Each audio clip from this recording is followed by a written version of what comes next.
టారిఫ్ల విషయంలో అమెరికా అధ్యక్షుడు ట్రంప్కు గట్టి ఎదురుదెబ్బ తగిలింది. ప్రపంచ దేశాలపై ఆయన విధించిన టారిఫ్లు చట్ట విరుద్ధమైనవని తేల్చింది అమెరికా సుప్రీంకోర్టు. తన అధికారాలను అతిక్రమించి ట్రంప్ సుంకాలు విధించారని స్పష్టం చేసింది.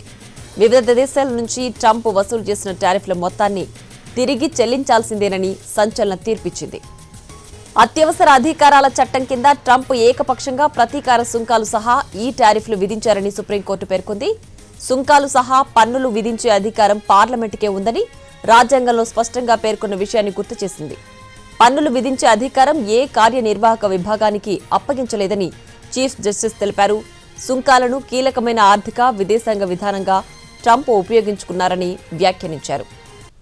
ట్రంప్ రెండోసారి అధ్యక్షుడిగా పదవి బాధ్యతలు చేపట్టాక చైనా, మెక్సికో, కెనడాతో పాటు భారత్, బ్రెజిల్ వంటి దేశాల నుంచి వచ్చే దిగుమతులపై భారీగా సుంకాలు విధించారు.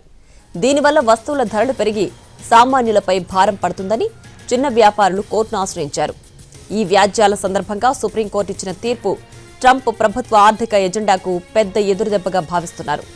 అయితే స్టీల్, అల్యూమినియం వంటి కొన్ని నిర్దిష్ట రంగాలపై విధించిన సుంకాలు ఈ తీర్పు పరిధిలోకి రాకపోవచ్చని నిపుణులు పేర్కొంటున్నారు. సుప్రీంకోర్టు నిర్ణయం దేశానికి అవమానకరమని అన్నారు అమెరికా అధ్యక్షుడు డొనాల్డ్ ట్రంప్. ఆ జడ్జిలను చూసి సిగ్గుపడుతున్నారని చెప్పారు. వారి తీర్పు నన్ను తీవ్రంగా నిరాశపరిచిందని పేర్కొన్నారు. ధర్మాసనం విదేశీ ప్రభావానికి గురైనట్లుందని, ఈ కోర్టులను ఏదో ఒకటి చెయ్యాలని అన్నారు.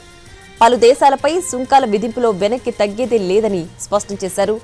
అంతర్జాతీయ అత్యయిక ఆర్థిక అధికారాల చట్టంలోని సెక్షన్ 122ని ఉపయోగిస్తూ ప్రపంచ దేశాలపై అదనంగా 10% సుంకం విధిస్తామన్నారు. భారత్తో కుదిరిన ఒప్పందానికి వచ్చే ముప్పేమీ లేదని ట్రంప్ వివరించారు.